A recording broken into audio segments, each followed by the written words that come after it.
I'm in space. I'm in my place. In my space. So yeah, just try and keep try and keep the mic spread. Hands, face, space. Yeah. What was that? I don't get it. That's the old. Seems lovely, yeah. Is hand, face, space? Yeah. Am I rolling? Yeah. Yeah, both right. Well, let me just double check. I'm pretty sure. Don't get me back for that time in Spain. Yeah. Don't get me back for that time in Spain. You can't. Definitely rolling. Yeah. There's a story behind this. There's a I stout don't come up know. in our podcast. I'm sure. Thank you, son. All right, catch you later, go on. Okay, let's do it. Yeah. Well, I'm filming on the weekend with 2 cameras. God, I hope somebody's clicking record on at least one. Well, you hope so, mate. So you can at least get like one thing down. Thanks, man, for being here again. No worries. This no is worries. a bit more feels a bit more personal, more relaxed, I guess. Yeah. More yeah, chilled. more personal. Yeah, you could say that. more chilled than like a laptop link over Skype Yeah. and yeah. like rustling sounds, and of course like you being locked down or the start of the Nice and miserable. yeah. It's weird. We were talking, weren't we, just before starting this? How like it's like you now seem kind of like you're filming and you're doing things, and then I've kind of gone a little bit the opposite, where like obviously I've done this podcast setup, and thanks for essentially being my guinea pig. We have had a few You're welcome. technical issues, and we're trying this with no headphones, which I hadn't envisioned. So it's definitely more of a natural setup. But Yeah. how's life been for you, man? It's been okay. It's been healthy, considering, but it's been okay. Gradually getting projects, which is good, especially during the end of the year, really, when it comes to Christmas holidays and things. It's always good to be occupied and busy, especially for me anyway. Well, I think that's one thing I thought about as well. Is it's kind of like as I'm hoping that kind of as the year kind of like fades out, if you like while we've been knocked for 6 literally, and now we've got the rule of 6, which I want to ask you about because I'm not sure how that's affecting sets. Yeah. But I think, I mean, talking personally, I suppose for me and you, obviously we did Fragments. We got that done during lockdown, which I'm really proud of. Yeah. Obviously, you'd done the filming beforehand. You yeah, know, but back the in post 2018. I bet you were so glad to finally see that project just out. Yeah, I mean, just making a short film is just, it should be an easy thing to do, but it never really is. Well, it depends really on the scale that you want it to be, and how ambitious you sort of would like it to be as well.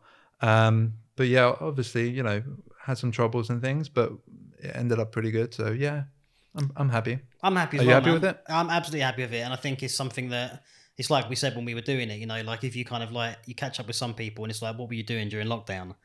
And it's like, I was playing Fortnite or whatever else. It's like, then you spoke to some people, I suppose, creatives who were, because I think the problem then you were, while you have Fragments, which was kind of, you could enter into post, I think your brain in kind of how we were talking in the lead up to kind of the lockdown was in kind of like, almost planning newer projects. And I think you were, when we last spoke over Skype, you were locked in that you couldn't move in terms of like, I think what you were kind of aiming to do. But I think the positive side of it did give you an opportunity to really knuckle down and get Fragments out. You kept it from me about that win we got in July. Yeah. So, yeah, I don't know if you want to explain it to the cameras. Well, I think that's the thing. Is. I think that's the thing as well. I think that's the thing. So, obviously, really independent films caught my attention more than Hollywood, because Hollywood's essentially, besides what we've had Tenet, which we'll come on to talk about from Chris Nolan, but in terms of like I mean, I kind of was one of those who kind of tuned out of the Oscars some years ago, to be honest. I used to follow that quite a bit, but the fact that independent film has gone ahead and the festivals are kind of open to them and awards are being given out. I mean, I know you've entered the film, I think, for sound. Which ones did you enter now so far? I entered it for a bunch, really, like for different categories, and so we just have to wait and see, really, because all the deadlines, all the notification dates are just really scattered. I think one of them is in March. Look, it's a short film, so when it comes to that, obviously, if you want to go for festivals, go ahead. It's just going to cost money. I wouldn't go crazy with it, and I'm not really. And it's not something that I'm going to sort of make a big deal out of it, I think.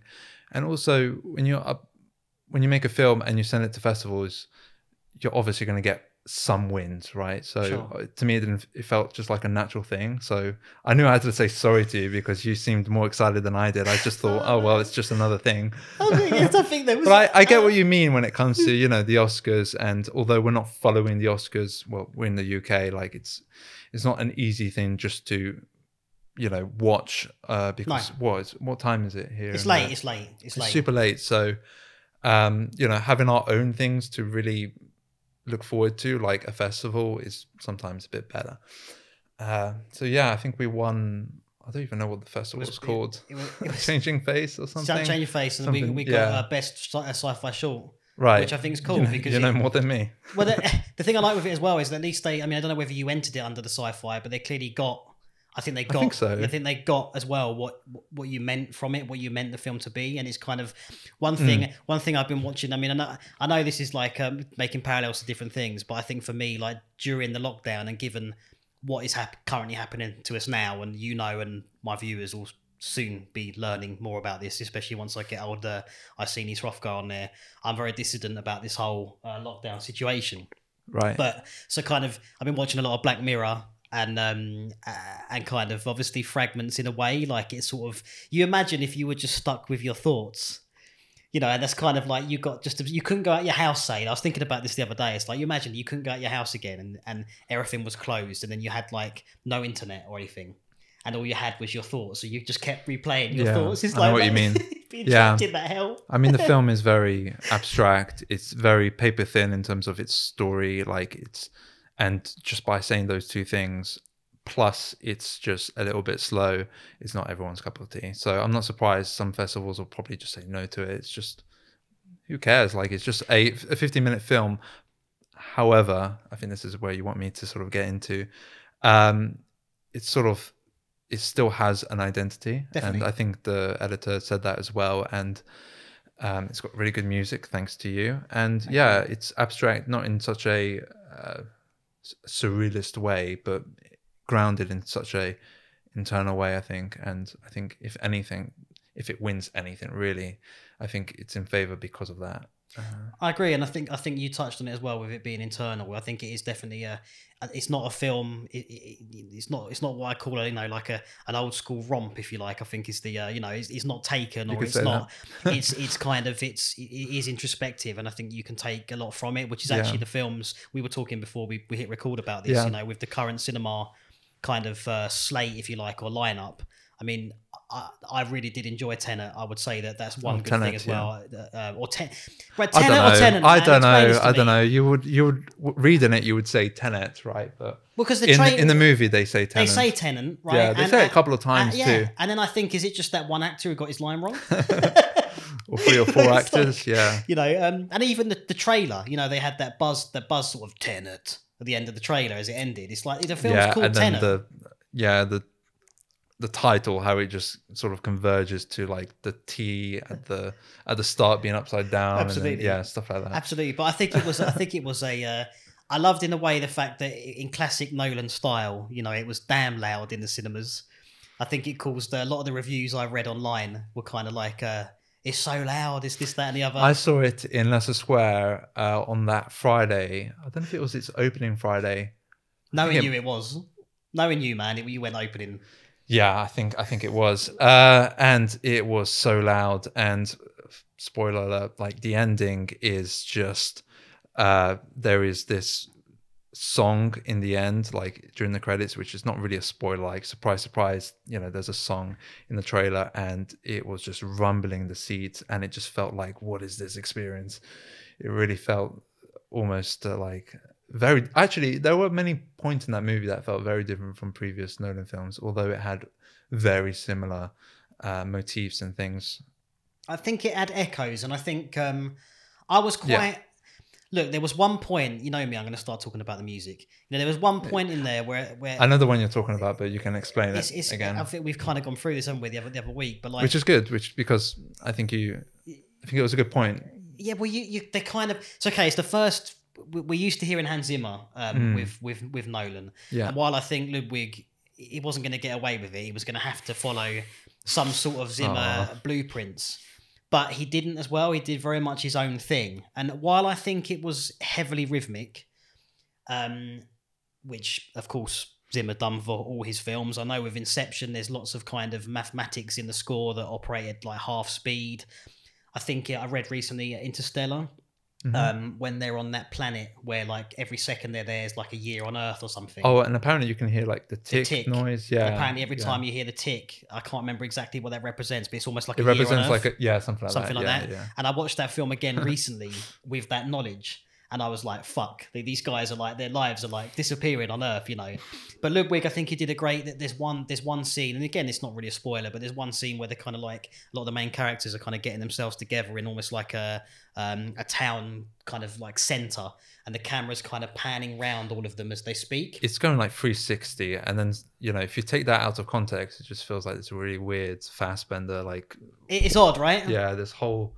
strange 360 degree but he keeps you in that momentum, doesn't he? And he keeps you in that constant rhythm, and especially in that scene. But you were mentioning the music in that scene. Yeah, it kind of, I suppose, was almost like, to me, it was the first time I sat there and it felt like a scheming style rhythm, but because obviously the time in the film is almost operating at the same time, backwards and forwards throughout as you learn the film going on. Yeah. There's just a strange effect that I think was used in the score, which kind of highlights that.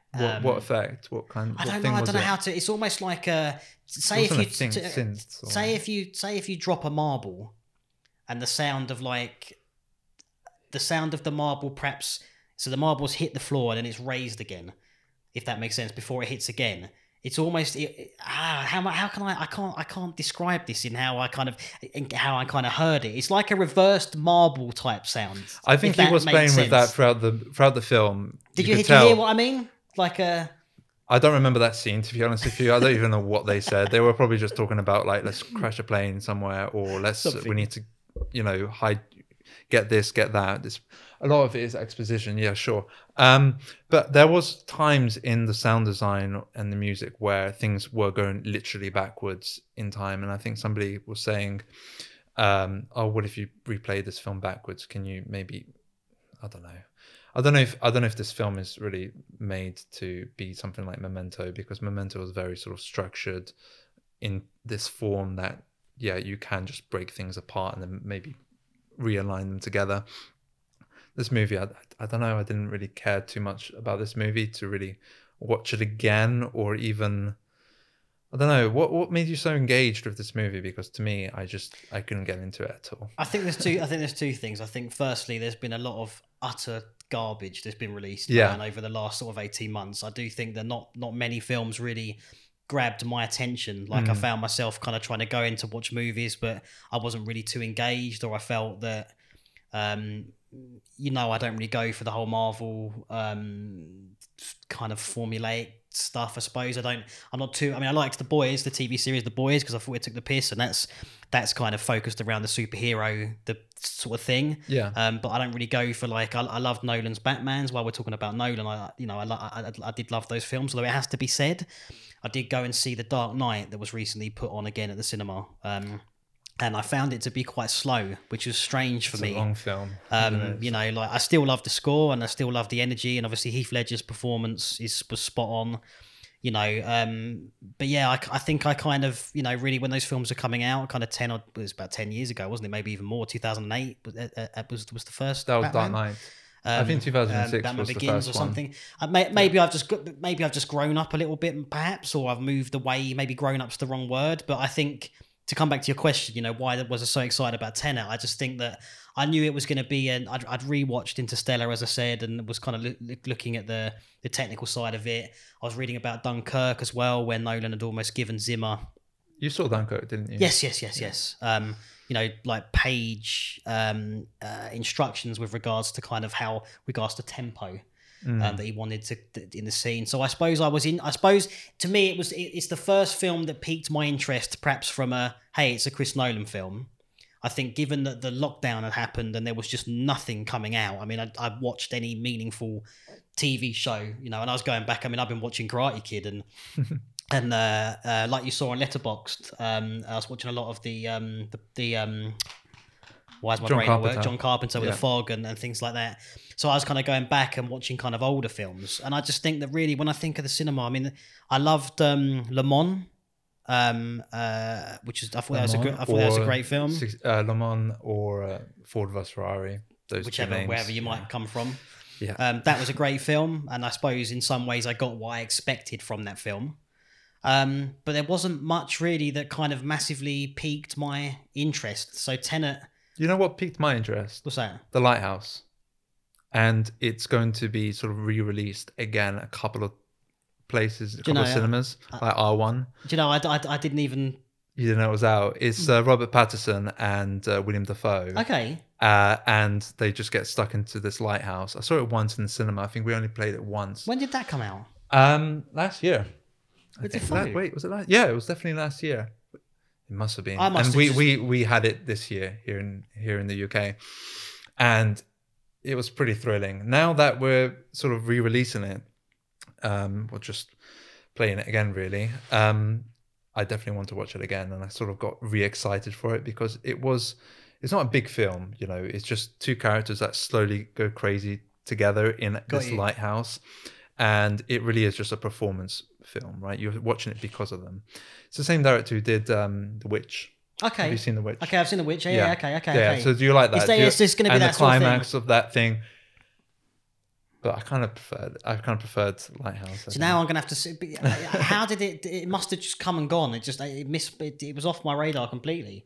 I was focusing on other things, or I think this is what I'm saying. I feel like I just became Some a little things bit. do go off. I think I became a little just whatever about film, which is bad. I mean, another thing I'm looking forward to, by the way, is the follow up to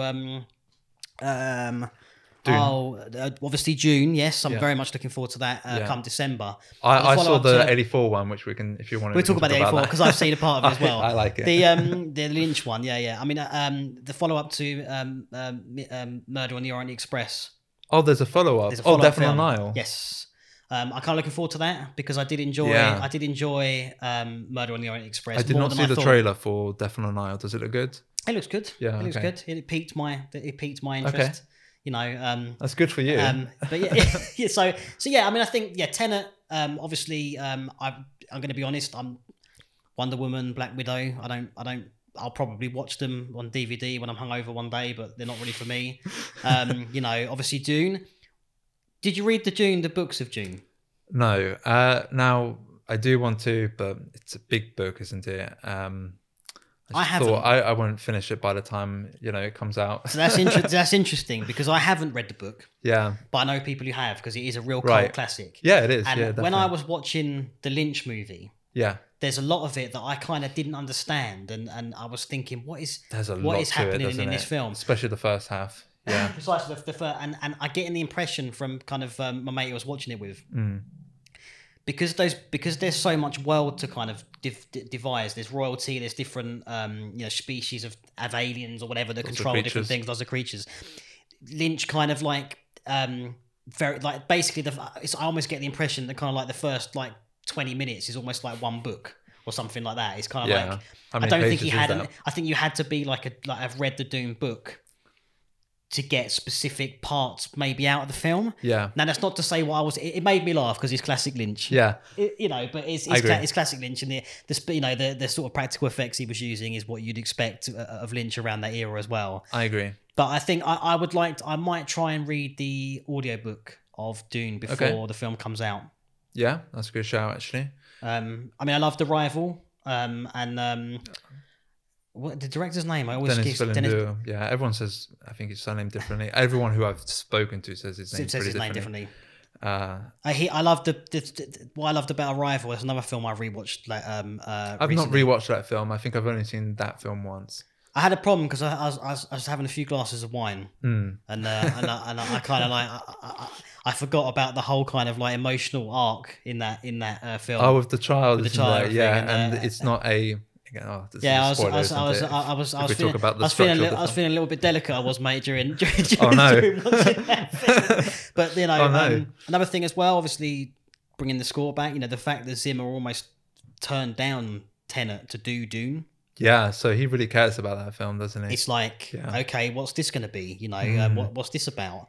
In a way, it makes sense. You work with we touched earlier about the whole you know, producer director relationship. Yeah, so that's another thing that we can sort of touch upon with Dune 1984 with Lynch, and he calls that his biggest sort of failure. Not, well, I wouldn't really say it's a failure because I enjoyed that movie. I really did, but I think he had a lot of sort of complications with that movie and lots of interference as well. But there's still so many touches in that movie where it feels, you know, emotional at points. Obviously, at certain points, it doesn't gravitate to sort of at a point where that movie can sort of do so good. But I liked it. I don't know. There was something about it that I really did. I definitely need to watch it again. There was many things I couldn't pay attention to, and it was just going through me. But I thoroughly enjoyed it. I thought it was a really good movie. I don't know what. Yes, I understand. Like the first half is a lot of things, a lot of exposition, a lot of information from out of nowhere. You know. I agree, but doesn't matter. It helps me knowing this, getting prepared for the next film. Right? So I think from what I could gather from talking to my mate, you know, if you can make your way almost through the first book or even half of the first book. What do you mean the first book? There's two? I think there's quite a few books of Dune. I thought there was just that one Dune. Now, whether it's split into like the guys can tell me, okay. We're probably coming across the complete idiots. Yeah, but, you know, I'm not. Somebody's going to say something like, you know, "Are you idiots?" You're idiots. But I swear there is more than one book. Yes. Okay. And but apparently, if you can make your way through. Now, whether they've put these books, because I know the audio book that I got is about 20 odd hours long. Now, whether they've put different parts in, I don't know, or moved it together. But apparently, if you can make your way through like at least half of the book, the first one, you'll understand the kind of setup of the galaxy and the different people within it. It is pretty complex. But I'm not surprised you say that with Lynch being kind of unhappy with it in a way, or perhaps not coming. You know, look, it's a difficult. Not only has he got to try and get a lot of content into. I mean, I think it's about 2 hours long, which for 84 was a long film. I think Dune is quite a long film. I don't want to say it's like 2 hours 17 and then I'm wrong. Yeah, exactly. I think it's quite because I think it's quite long, and I can see how that would have been an ambitious project to try and get a cult book, you know, that's kind of well known, but perhaps not mainstream. Yeah. Into a movie that kind of makes sense, and I wonder how much like do you know, was it interference you think with him, or do you think it's just trying? There's so much Lynch on YouTube. There is so much, you know, there like out of all the directors, like he's got so many interviews online and videos of just him talking. I've got like I think 2 or 3 books on him, which is strange because I haven't got his actual book that he wrote. I think it was called. I forgot. I'm losing my. I think we're all losing our minds, mate. I'm the same. It's like key points just aren't. You can cut this bit because I feel embarrassed, really. So I've got these books at home and I just can't even remember them. Yeah, look, Lynch probably had some interferences, but who knows? What do we know? Like, you know, well, it's like we go into detail or not, but we were talking as well. We talk about which I didn't even know about, so thank you for telling me. But you were saying about Snyder with Justice League, and you did not know that this film was going to come out. So it was this. I did not know. It's this the Zack Snyder's Justice League. I think that's what it's called. So it's obviously just Hopefully his. Called. Well, I don't know what it's called. Probably a working title, but I mean, everyone slated that film. I know that. Did you watch it? Did you see it? I watched it, but I just thought. I didn't see it. I just thought the same thing about. All those other, I just thought the same. I didn't really have a different opinion to like Batman versus Superman. I mean, you know, like that. I quite enjoyed I saw Batman versus Superman actually. So it's Justice League is similar, isn't it? Okay. It's like is it in a similar world? It's in a similar world, but is it in a similar? It's more comedic, I suppose. It's more. Is it a bit more goofy? Because I suppose in a sense, okay. That's what I remember from it. Whereas obviously, like, and everyone slated the kind of like, or you know. Or why are we retelling the Batman story in Batman versus Superman? But I kind of like that. It's like, you know, I enjoyed Zimmer's theme for Batman. I enjoyed how Snyder set that up. It's like, why shouldn't he have the opportunity to to introduce his Batman? I think it's okay. I'm fine with people just retelling the same story of Batman because it's always interesting seeing just how they're going to do it, right? We know the plot. We know what the story, we know what's going to happen, kind of. But at least it's interesting seeing all these different variations of it, Well, right? What's the problem with and that? Why is everyone complaining? But does it not kind of set the scene as well? It's like it's a story you know, so you feel Yeah. familiar with it, Right. and then it's told by by a director's kind of new vision, and Right. to me, it kind of almost settled me into watching that film, as opposed to just. Yeah. It's almost like people from the reviews I was reading were like, that should have just been skipped, and I'm like, well, dude, like how. Why? Like, it's very strange, man. People are very strange when it comes to these films. I don't know about this new Batman, the one with Robert Pattinson. No idea what's going to happen with that one, but they could always do something that, like they did with Spider-Man: Homecoming, where they just didn't go for an origin story. They just picked up from where they left off with the Avengers one. Out of anyone, like we are the ones talking about these Marvel things and what they're going to do. I know we don't really. Do we really care? The two people who know the least about the franchise are probably talking about it. But you got it, man. If you're talking about film, you got to talk about it. But because we're in that day and age now where these films are the, if back in the day when they had these Western movies and action movies, now our movies are sort of this and Disney.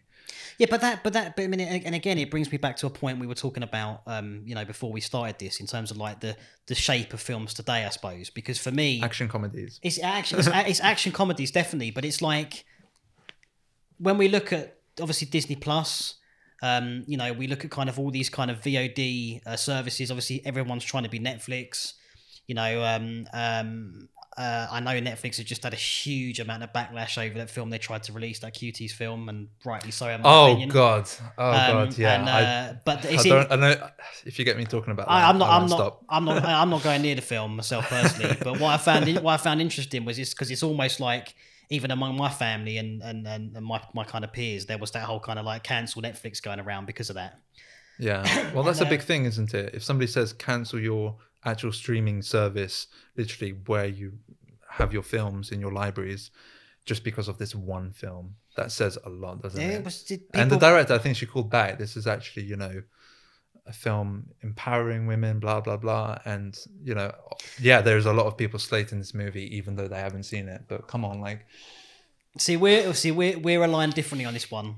We're aligned differently on this one you support this film? No. Oh. No, I don't. What do you mean? I don't think it's something that that should be pushed out into the mainstream. Personally, myself, I think it's out there on Netflix. That's for sure. And we've seen a lot of dodginess across Hollywood, in my opinion. Anyway, I mean, I don't know. I think is it really empowering? I mean, be 11 and twerk and like sexualize yourself and I don't know, man. I don't know. I don't want to get into it. But, it's a difficult, especially when we haven't seen it. And what's the point of bringing it up when we haven't seen it? It's just unfair. My point was, it was interesting what Netflix did past that, because what did they do? Well, they added a ton of content. So I went on Netflix and I was like, what? Like, there's all these old films like from the 80s that I haven't seen for like yonks. Like, all these films are suddenly just like, hey, do you remember that film? Do you remember that film? And suddenly I'm watching kind of all these old classics. And so for me, in a way, I think they did that as a way of trying to reposition themselves, because I think they were losing subscribers. I think they were getting backlash because of that film. But for me, because I was looking at Netflix and thinking, to me, the content here is getting a little bit dry and it's all about TV shows. The film side of the platform is, man, go on there. It's amazing, man, the films they've put on there. Real old classics. And nothing necessarily new. But in terms of like, a real trip down memory lane for me. Like, in a lot of stuff I've been watching on there has been amazing. So that side of it's great. I know the cinemas are trying to kind of, with this situation we're in with the whole slate being delayed, I know they're trying to put older content on, and maybe I should go to the cinema and buy a glass of wine there instead of buying it at my Who was it they took off? They took off Gone with the Wind. Was it Netflix who took off Gone with the Wind? Gone with the Wind, yeah. Black Lives Matter thing. A lot of stuff went. We saw some things came. So the episode of the Germans from 40 Towers, which I think is hilarious, that was it was taken down but it went back up quickly. And I think what they've done now is they've tried to add all these like disclaimers that this show or this film may have outdated views. But the thing that made me laugh is that same disclaimer went on to like Aladdin, which came out last year, right? So it's like, how can Aladdin, right. how can Aladdin, which came out a year ago, have outdated views? It's like, I don't really understand the thing there. But That's really interesting. the thing with Gone with the Wind as well is you got to look at these things because these sort of ideologies, like, they eat each other. Because I could be mistaken here, but I'm pretty sure that Gone with the Wind was one of the first Oscars awarded to a black woman, Yeah, 1939. 1939. Yeah, it's a And big it's year, I like, think. we're cancelling that film, yet surely that's... You're also removing that. So it's kind of... It to me, that's would an oxymoron be the right way to describe that? It's like you're cancelling it, but not looking at what you're removing as well. Like, there was the film's a classic, right? It's not just a classic. It's a People classic. consider it as Cinematography, music.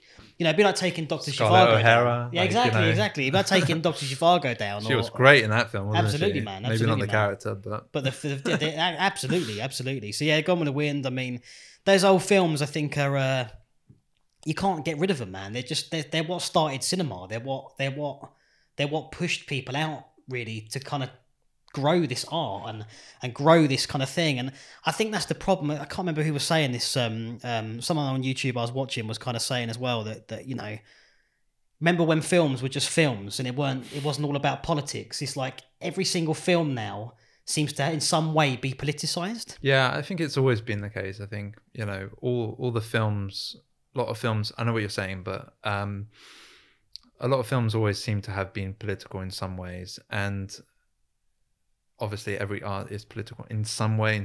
There's some sort of gravity to it in some ways, but what you mean now is it's just being more sort of commercialized or more sort of corporate orientated, More so that way it's like fits the mainstream. I think so. views, I mean, I think. Look, I mean, this. If we take a step back, look, the phenomenon of film is political because because it can hit so many people all at once. And now, of course, with companies like Disney, you were looking for a global audience. They're no longer looking at, you know, making a film perhaps that would do well in the West or would do well in China. It's like we've got to kind of like the film's got to try and hit everybody, and to me that's just not going to work. One thing for me in films is nostalgia. You know, like if I take Black Mirror with Bandersnatch. Now, you know, you're probably a little too young. I didn't like it. I know you didn't. But I didn't like it. You're probably too young to remember it. But like was- when they were in like W.H. Smith. You know, like W.H. Smith's used to look like that dude. Like the Yeah, I way was thinking shot in Croydon, right? yeah, and it's Just shot, and over it's there. shot, and it's shot literally, yeah. But like, great. it was the nostalgia in that film with the music and kind of Yeah. like the old computer screens. I'm sure The people kind like of- that. Yeah, it kind of got my attention, and this is my problem. I think when you look at something like Disney, where they're trying to, there's no way you're going to make a film without. How are you going to make a film that's going to touch the entire planet? You're going to have to almost remove culture from it in a weird way and kind of present this very packaged, very look, man, when you're making something, you know, you could write a poem down that offends someone, you know, and you didn't mean to offend someone, but just somewhere someone in the world will take offense with that. So how are you going to make a film that goes out to the whole world and When is was the last film that you saw where you felt, this reminds me of blah blah blah, or this feels really or this feels really sort of nostalgic, or it sort of gives me a reverie of something good, or I mean, we were talking earlier. Recently, I've been watching that Cobra Kai TV show, yeah, you mentioned and that that. kind of like is quite interesting because I hadn't actually seen Karate Kid for years. I hadn't seen it for a long time, and then this kind of Cobra Kai show popped up again on Netflix, and I think it was made in like 2008, you know, and I just didn't look at it, and then my flatmate started watching it, and it's just funny, and I think it does things in the right way because it kind of it brings back a lot of those old, you know, Mr. Miyagi's all over it. It's great to hear his theme. You know, you remember his theme from back in the day. You're also seeing classic cars. You're kind of like, you're hearing old 80s music. You're kind of like playing back old parts of the old films. But it's also in that kind of, it's got that coming of age kind of like feel to it with the new kids, which I suppose there is a lot of love triangles, which gets quite irritating and things like that, and blokes punching each other over girls. But hey, what's new there? You know, yeah, Cobra Kai, I suppose, was one that definitely gave me like that nostalgia and the music as well. Like I was listening to one of the tracks that was in there last night was Queen's "Show Must Go On," Right. which I found quite interesting. You know, like you listen to the opening words of those songs, given our time now, you know, like empty Yeah. spaces and But you abandoned see, places, you know. A film like Bohemian Rhapsody is something that wants to cater to the familiar, right, and to I the haven't seen that. nostalgia. And it all leads up to the end, which is not a spoiler because it sort of picks up. The film starts at sort of the end, and then it sort of goes back and then starts the movie there. But it sort of leads up to the Live Aid. Sure. So that Live Aid bit was sort of the highlight and Did you like the the film? gem. I like the last maybe 20 minutes of it. That's about it. Was that? Did you? Okay, so this is a. I think I met somebody, or maybe it's a friend of mine. I'm really sorry if I forgot, but they were one of the extras in that Live Aid bit. They had to sort of duplicate the different the extras. But what did you think? Did you think that? So when we take something like Bohemian Rhapsody, because this is a good. Obviously, we're jumping around conversations here, like we do, it's another Andrea. musical, But like, I read people were criticizing Bohemian Rhapsody in the terms of that, like they didn't feel like it told the true story of Freddie Mercury. They toned certain things down. They removed. Look, everyone's life is a mess, especially if you're a rock star. And I read that it was very much in places, perhaps sort of not contrived, but maybe controlled by the family to kind of make things look less. Was that why you didn't like it? Did you feel they were contriving his story, or was it the direction, the acting, what was it that kind of made you not really get on board with it? It just felt. It tried to be sort of sentimental. Felt a bit artificial at times. Sure. It's just a general thing of what I just don't like about a lot of these movies when they're just trying to, they're forcing themselves so much on this really engaging, fun movie. It's not a bad movie at all. I didn't say it was like, below average. I just think, it's not my cup of tea. It was just far too long. Great acting, yeah. But when it comes to obviously the authenticity of it and the reality of what really went down, I don't know.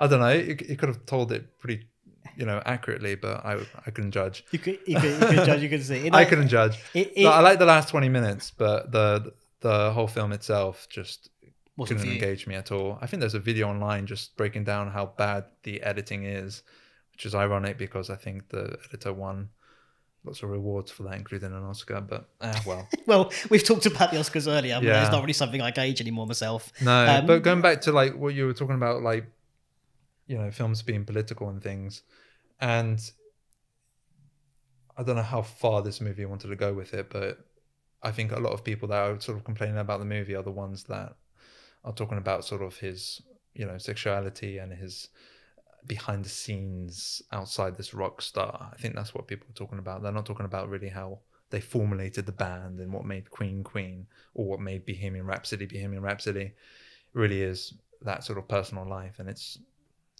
I don't know what to say to those people. Like, sorry that you didn't like it. Well, yeah, but it's tricky as well because I think there's an element of like, I mean, this comes up all the time. If Michael Jackson's a good example of this because it's like, should a person's personal life affect them as a performer or as an artist?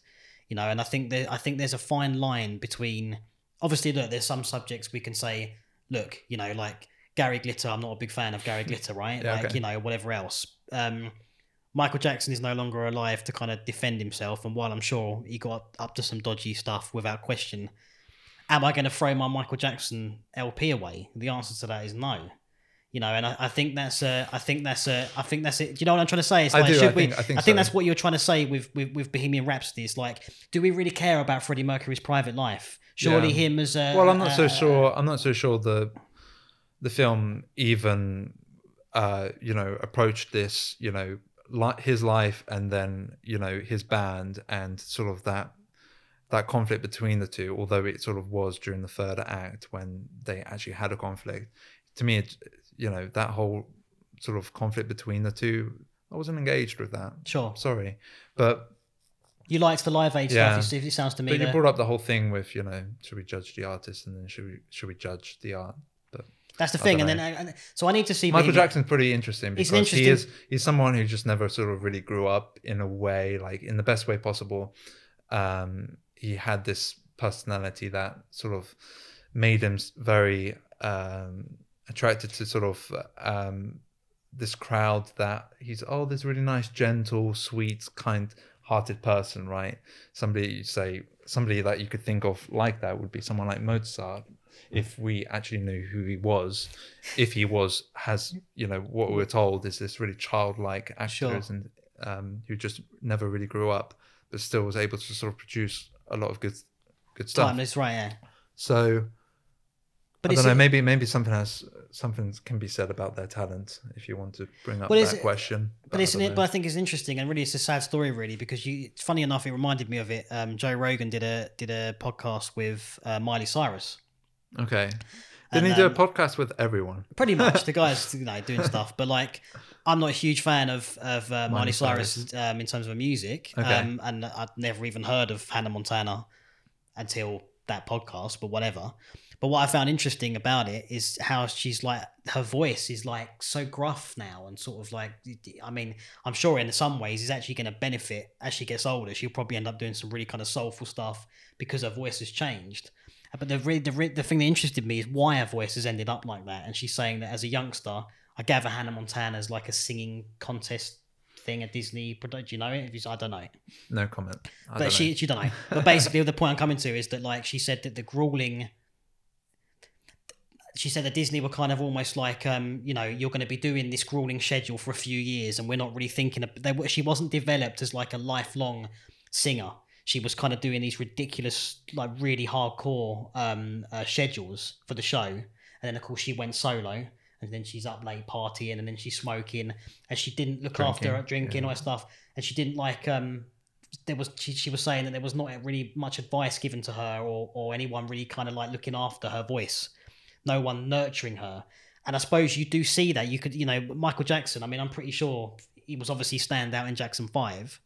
And then it's like, right, this guy's going to be making some money. Well, he's a child. He was a child being brought up as a child, just like Mozart. Yeah, like and then all these other... Exactly. So it's kind of of like put them together in no, the same context. They're completely different. No, absolutely, they're completely different. But they're interesting stories, right?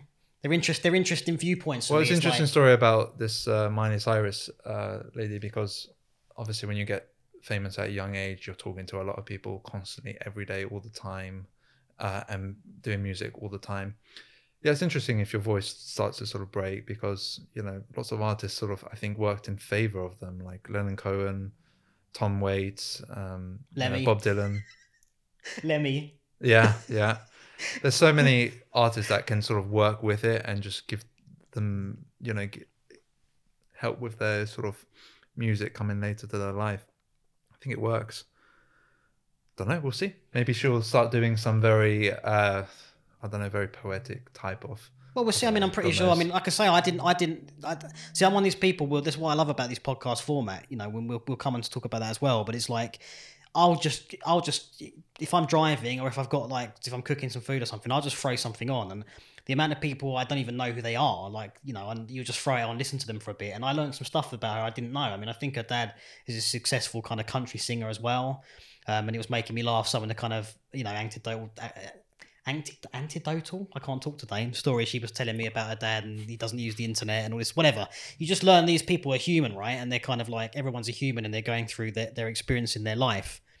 And I think the podcasts are you raised, obviously we did one over the internet in lockdown, but you were raising like, Mike, why are we doing this again, kind of thing, and to me it's really what's not why we are doing it, why do you want to do it, kind of thing, because like, what's so interesting about listening to somebody who is an assistant director who's not really stepped into the industry into such an extent where it's I'm somebody where people are literally wanting my number, kind of thing, But to me, it's not that at all right now. Yeah. So what makes that sort of person on that sort of level anyway interesting?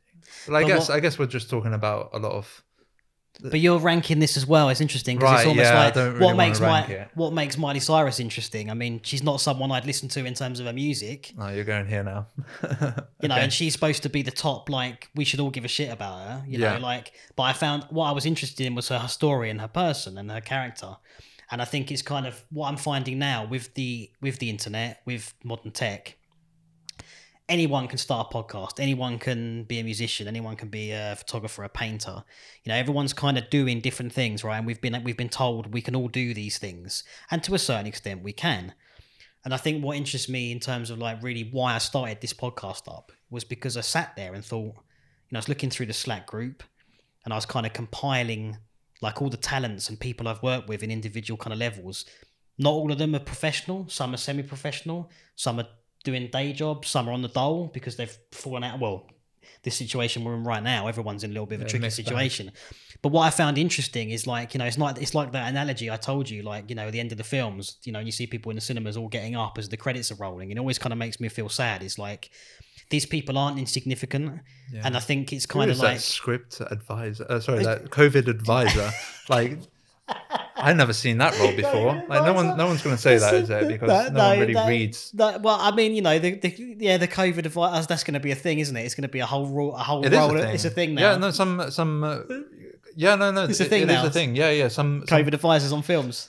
they have COVID advisors on set right now in like commercials and feature films and all, you know, every sort of different format of film To manage whatever that it level is. of health and Yeah, safety. absolutely, because they need to work with the ADs and they need to figure out, you know, all these safeguarding measures, and Does that not help you? it absolutely does help me. Yeah, It takes that pressure off you in some ways. yeah, because it's a whole, it's work. It's not just, you know, understanding, you know, how we should manage and get into habit with the set, but it really is sort of outlining and how the set could look with that.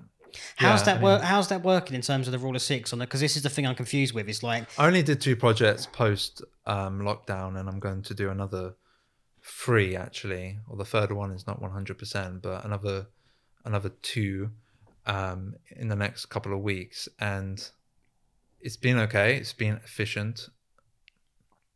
Yeah, that's it. That's it's all I been have to working. say about that. So it hasn't changed the set massively on these No, projects not so at far. all. No. Okay.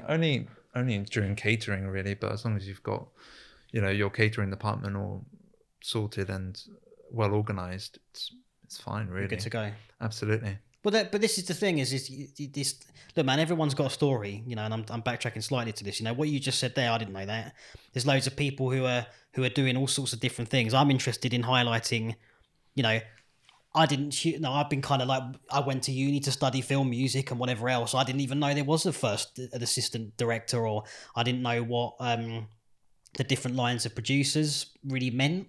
And it does seem to me like the roles are almost sort of defined per project, which came out in the podcast with Al and Paul, which I did a month or so ago, 2 months ago, you know, and the different relationships between teams. It's like, you know, I'm looking to highlight and talk to people across the board, regardless of whether you're, you know, Ridley Scott or Andrea Ratti. You know, I don't really kind of see, you know.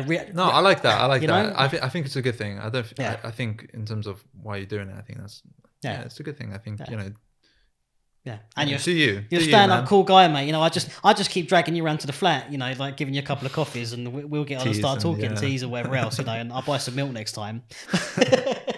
But no, I think it's kind of like it is interesting, isn't it? That whole relationships on films, and obviously now with the new COVID stuff coming in, I don't know. I definitely think it's going to impact budgets. I definitely think that you're going to see more stuff going on to video on demand. I don't know. I mean, obviously we spoke earlier. Really, you know, obviously I think Disney has made back, like in terms of. I don't know if you want to take any examples now, pretty early on. Like Disney has, I think, made back as much money as they would have if they have released Mulan, right? Which is sort of should have been one of the biggest films of this year in the UK anyway. So, so yeah, I don't know if in the future we're going to obviously see more of that. In terms of like how we're going to work on set, I don't think much is going to change apart from just the technicality of it. Obviously, new new ways of working and workflows and things. I don't know. But so far it's been relatively okay. You mentioned the rule of six. What do you want to know? Well, I suppose really for me, and this is another reason why I wanted to talk to you as well, is that my interest has moved away from Hollywood, and it's very much moving back into where I started my passions in terms of independent films, smaller teams, and kind of trying to get something going in Britain, because we need our film industry. I mean, I know we get commissioned constantly from America, Hollywood constantly, obviously Pinewood, Shepperton, all that is full with things going on, Abbey Road, Air is always constantly commissioned for recording scores, and our players do well there. But I think what I'm interested in really now is the independent film festivals in this country or Europe, what we're doing in terms of our indie film movement. Because I actually think there's a lot of opportunity now. I think that with Hollywood is still shut, dude. LA is still locked down. Obviously we've got these new measures coming in here now. The rule of six, you said, doesn't seem to be affecting. We can't have 10 people say in our house, but it sounds like for a film set, it's kind of like your job, so you can go to work with. I don't know how it is in different countries, because here in the UK we have been sort of. I don't know how to explain it really. We've just been going through certain measures by the government, and at the moment we're in this sort of furlough place with the workers. We're in this, and now we're sort of tackling, public spaces and indoor spaces and what's happening with that. And a big one that's happened, it's been 2 weeks now. I'm not too sure. I think 2 weeks now is this rule of six. You can't gather in rules of six unless obviously it's, it applies to this rule, this, and this. And on a film set, it's a workplace, right? So that excludes it really. As long as you've got the measures, the safeguarding rules set in place, all of that, etc., that's all good. It really depends anyway on the location itself, and going through all the risk assessments and going through all the sort of legal liabilities and blah blah blah. Sure. You can sort it out. It's easy. All the shoots I've worked on so far, we haven't had a problem. Sure. Yeah, we shouldn't have had a problem anyway, but if we did, you could have dealt with it. Yeah, well, that's good to hear. And then I think I just think it is annoying though, isn't it? 6 people.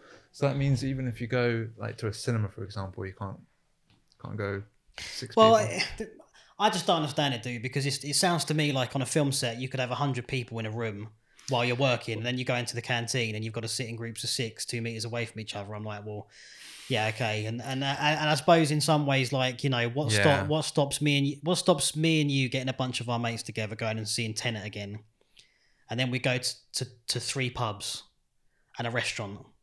It's like you've then mingled. Big night. You've stayed in your 6. Yeah, it sounds like a cracking night to me, mate. What are you doing tomorrow? But do you know what I mean? It's like, and then the thing that worries me as well is I don't want to track too much off of this, but the rule of closing the pub by 10 o'clock. Surely you're just going to end up with everyone going back to each other's houses, which they wouldn't have done if they were in the pub till closing time. They would have just finished at 10, whatever, and gone home. Whereas now I can see it. You're getting into a conversation with people. It's 10 o'clock. You can't go to the cinema. You can't go to a restaurant. You can't go to a club. What are you going to do? You're not just going to call, if you've been drinking, you're not just going to call the night quits. You're going to start going to people's houses. And to me, that just doesn't make sense. It's counterproductive. So I'm very kind of upset with this whole situation. You're upset now. Imagine. Yeah, I'm upset. Yeah, imagine. Yeah. What's going to happen very soon, because we're going to get the 2 holidays. We've got Halloween and we've got Christmas. It's going to get colder.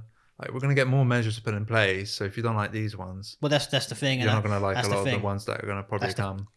This is the thing. So I'm just trying to, myself personally, I'm just trying to keep focused. And I think in some ways, though, that is a good thing when we talk about film, because I do think, I know when we talk about bands, there's been a lot of some bands have tried to do the whole live stream thing. Mm-hmm. I know some festivals have tried to do the live stream thing. I know you lose the atmosphere, but I think I hope people are starting to focus back on indie films, getting projects done, and then yeah, trying to get these festivals moved out. And I hope UK cinemas might start looking, okay, well, Hollywood's kind of turned up, like Disney really have caused a lot of problems for the film industry by this, with Disney Plus, these delays. You know, it seems that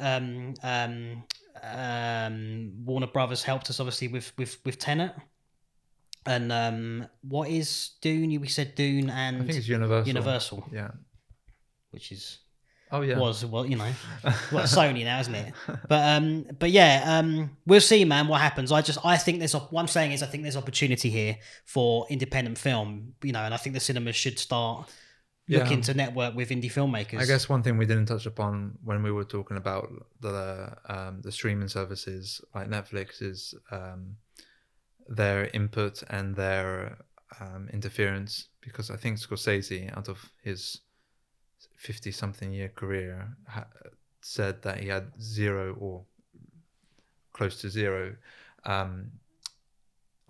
interference, Right. And he was given like the biggest budget he ever had, and that was sort of new to him. Seriously? And then he was able to make The Irishman, which was great.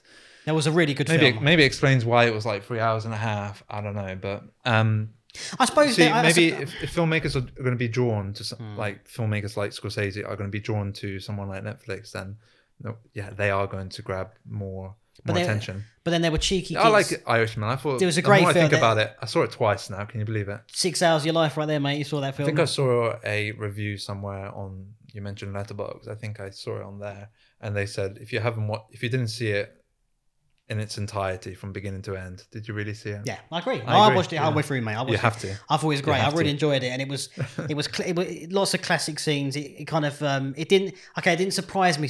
I got what I was kind of expecting, which is good, right? Because most of the time I go out to expect something and end up being disappointed. And I was not disappointed by that film. I thought it was superb. And it's interesting that you say that, because I know they were gits, Netflix, in that they released it in 10 cinemas or something worldwide. You know, I think most of them were in Hollywood, and that entitled them for the Oscar nomination. I saw it in the Prince Charles Cinema in Leicester Square. Brilliant. I was very happy. Very fortunate to have watched it that week, because I was busy those couple of weeks. But sure. Yeah, no, I was very pleased to have watched it on the big screen. I don't know if it's completely necessary to actually have seen that whole movie on the big screen. It doesn't. Interesting. It's not as cinematic as some of his other works, really. Interesting. Let's build on that a bit then. You might disagree with me. I don't know if I might disagree with myself, actually. I'm not sure. It's a difficult question, because take something like Stan and Ollie, which I loved, by the way, because I loved those two, and I thought their performances were fantastic. But is it a cinema movie? Did it need what that I hear this argument a lot now about, like, it's a cinema movie, or it's a movie you can watch at home, and it's like, well, surely everything's a cinema movie. You know, again, I think it comes into that, like, I think we're saying that because of these big action comedies, these big Marvel films, where it's like, your Tenet, say, or they're cinema films, whereas like The Irishman isn't. Well, I said it in such a way that I didn't have to, spend £7 to go into London, then spend another £12 to actually watch the movie, and like another £5 to actually have the popcorn, because their trailers and adverts take forever. That's what I kind of really meant. And also, like, the experience itself for me really is just being in that atmosphere with the people there, and this magnified perspective that you're looking at into the movie. But when I watched it a second time, I watched it at home. Sure. And it was I liked it. I felt very comfortable, Sure. Like, even if I watched it the first time, I know, like you said, I haven't seen it. I haven't seen anything that I haven't seen before. Yeah. So I'm very familiar with. It was very. I was like, Scorsese film. Yeah. But that is interesting. He did another movie that year as well, but it was a documentary. It was on Bob Dylan. I don't know if you saw it. Okay, no, I didn't see it. It's long. I like Bob Dylan. Yeah, it's really good. I think he did another one as well with Bob Dylan and a couple of other. It's worth watching. Yeah, if you really like Bob Dylan, yes, and if you understand all the sort of other little stories that were going in around him, yeah, then you'll like it, because it's not all true. Okay. I think that's all I'm going to say. Okay. So they've used some artistic license there as well. It comes into the whole. That's the thing. These biopics. It's like, I've got a book down there by a philosopher. I believe she's a French philosopher, and it's talking about simulacra. I've spoken to you about this before, and there it is. It's down there on the bottom right. Simulacra and simulation, Right. and it talks about taking something that is truth and presenting it in a different way that an audience then believes is true. So it's like with Bob Dylan. If you don't know anything about Bob Dylan, right, at all, and then you watch this film and exactly they've taken that artistic license. It's like, was that true? You know, it's interesting. It's very, very interesting how you can basically rewrite history through film. It's quite incredible. It's quite scary, very scary. But you know, where do you think we're kind of where do you think we're headed to, mate? Are you kind of like are you feeling more optimistic as things have opened up? You've started working on projects. Are you still fearful? Yeah. Yeah. Still fearful for it all. Yeah, but I can't really explain so much why. Just really a feeling. Yeah, it's just looking at it really. If we're going to go back to a second wave, then we're probably going to have more restrictions. More restrictions just mean just more difficulty in just general life, that kind of stuff. So yeah, I've not as fearful as I was, I think, in the beginning of the lockdown, but you're definitely still fearful and pessimistic. I think that's the problem, isn't it? Because to me, it's like just really in this situation, it's kind of like it's difficult to not be pessimistic, because if you're trying to be like happy-go-lucky, sort of like fully optimistic, it's like, no, dude, this is really crap at the moment. Being optimistic of what, though? Yeah, exactly that. So I think it's more, I prefer the word at the moment of opportunity. You know, like I say, when we did Fragments, when we could, which was all post. Yeah, all that TV show I mentioned to you earlier, like called Staged, which is Michael Tennant. Yes, I need to see this.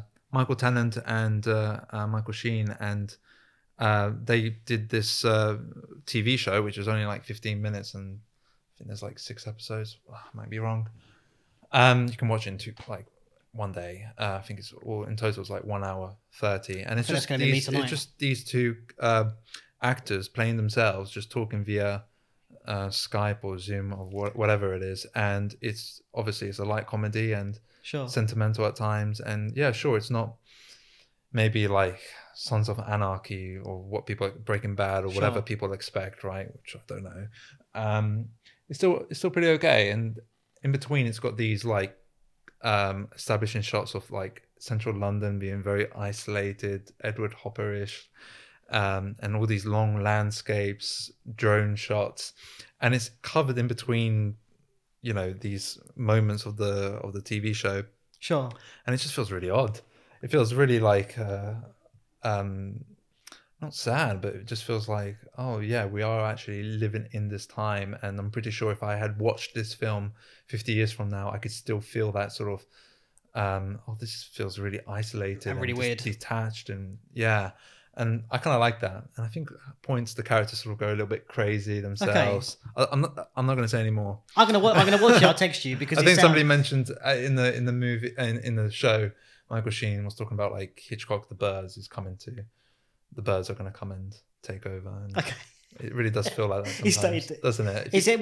I literally sometimes I wake up and I'm like, I'm literally in an episode of Black Mirror. That is what I feel like at times right now, dude. Or sort of Hitchcock film. So definitely a horror, definitely a dystopian horror, weird sort of movie. I've had some very strange dreams, mate. I tell you that, you know, very, very strange dreams. You know, you can't just say that and not say. Well, I don't know. I had this like, oh man, I'd gone back to university. And I don't know whether I've watched like Minority Report as well recently, which is all about the kind of precognition of using AI, I suppose, even predetermined, this, that, and the other. Premeditated. That's right. And you can, But basically, I'd gone back to university in this kind of Hogwarts style, weird kind of like place, right? Which was all oldie worldy and really kind of like classic. You know, the feeling of the place was old, something from like the 1800s or something, right?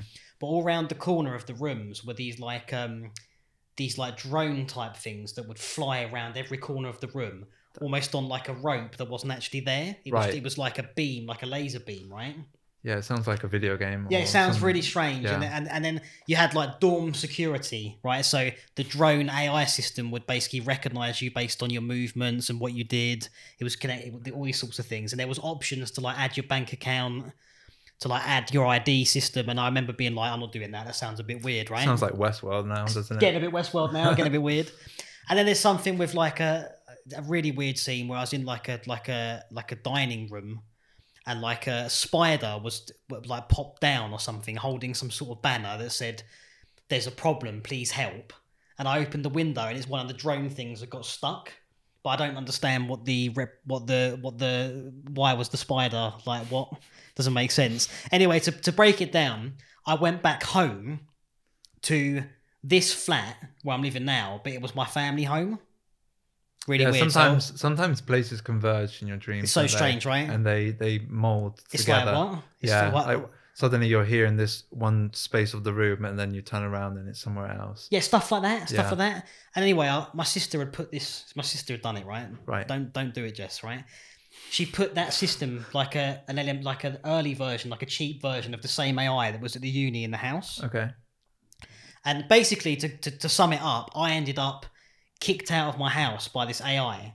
I couldn't access any of my money. I couldn't get any of my ID, and I couldn't go in my house because it didn't recognize me. It thought that I was like attacking the property. I was a threat.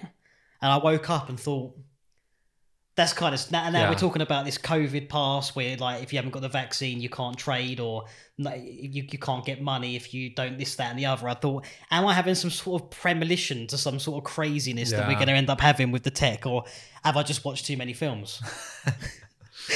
Good question.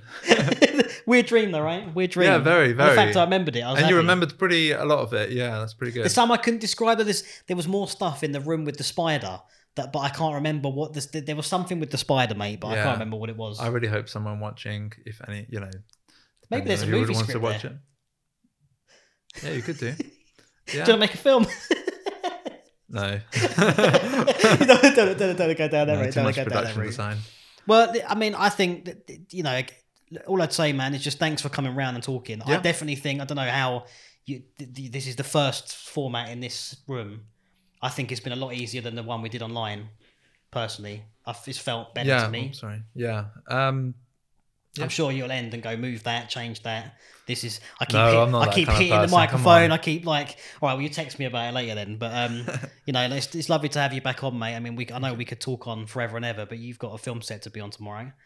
Yeah. And I know you've got meetings in 25 minutes. Soon, I've kept you already 40 minutes over your time. It's okay. I'm sure it's me calling the person, so it's just a call. It's not a meeting, but it's me calling the other person. But it's related. fine. Look, it's related to making films, and I'm really pleased for it, man. I mean, I'm sure I'll be giving updates on obviously what we do with Fragments, and it'll be interesting to see what other projects you do. Absolutely. Yeah, it's obviously, I'm sorry I didn't make it a big deal, because to me it's just such a casual thing. I've got friends who've made a lot of short films and they send it to many festivals, like everyone I guess does, and they get a lot of acceptance of their films and rewards, and I just thought, such a normal thing to do and get, right? I know what you mean. It is. I know what you're saying. It's almost like it's a formality that's just done. Yeah. I think just for me, because we've had such like a shit year, really, it was a win. Even though to me it was a positive win.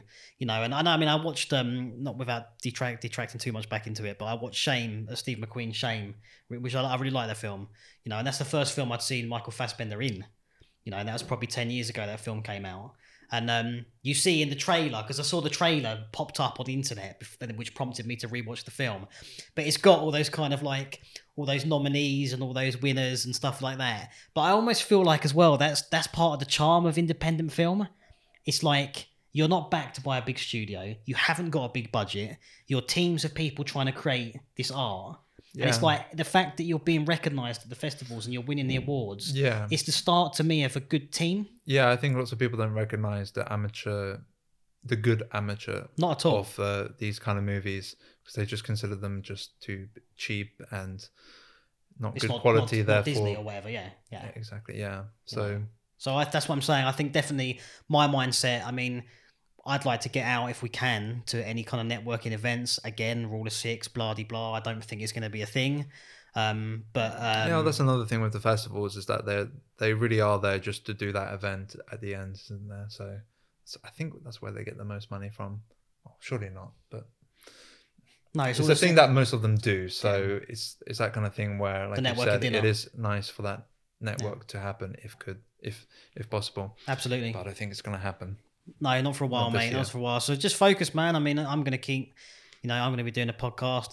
I've got some ideas for. I think about doing some cover music, video game music, a little bit, something like that. Or Yeah, I've always said to you, like, especially when you've done all these covers for, little projects. I call them little just because you can do them pretty quickly Yeah. and make them very, They're very good good. fun. They're Yeah, good fun. I think you should continue to do them because you can do like hundreds of them if you Yeah. wanted to. Oh, literally, yeah, no, literally. It is purely down to, with me as well, I get bored, right? Like, when I get given, that's what I love with film, you get given a film, and you kind of become, for me anyway, I become, like, obsessed with it, with this Yeah, you piece of become film. absorbed with it as well, what does absolutely. this sound do? What does that sound do? And you could see me doing it with you when you're on the stream. It's like, what's he playing with now? It's a weird, but that, to me, it absorbs me, and it really tunnels me in, whereas sometimes if I'm just going to, like, write a track because I can, and because, like, it's Sunday night, and I'm weird. It's like the film gives me the film is like the catalyst to open the door for me to then start designing these sounds and making this music. I'm not really let's grab a guitar and write. I suppose I'm not really a songwriter, am I? I'm very much like I'm trying to tell like a pastoral story within the story. It's very strange. But I think, I might one thing I was doing a couple of years ago was like taking other bits of footage that had like the music taken off and perhaps trying to like rescore it to see how I'd approach that content. Yeah, I think I've listened to a couple of them, what you've done years and ago. rescored. Years ago I was doing it. Dr. Zhivago was one I did at uni. Yeah. That sounds pretty terrible, but it's good fun. But man, let's just see where it goes. We'll pick up, and thanks for being my guest first time in the new room, mate. Yeah, no, it's good fun. Good to see ya. Good chatting. Yeah. Cool. Thank you. I'll see you in a minute. I'm gonna move around this way. Oh, okay, cool. Do like- Yeah, I don't know if I think there's a gap here where the cameras can't see anything. I'll move things about. Okay. But yeah, cool.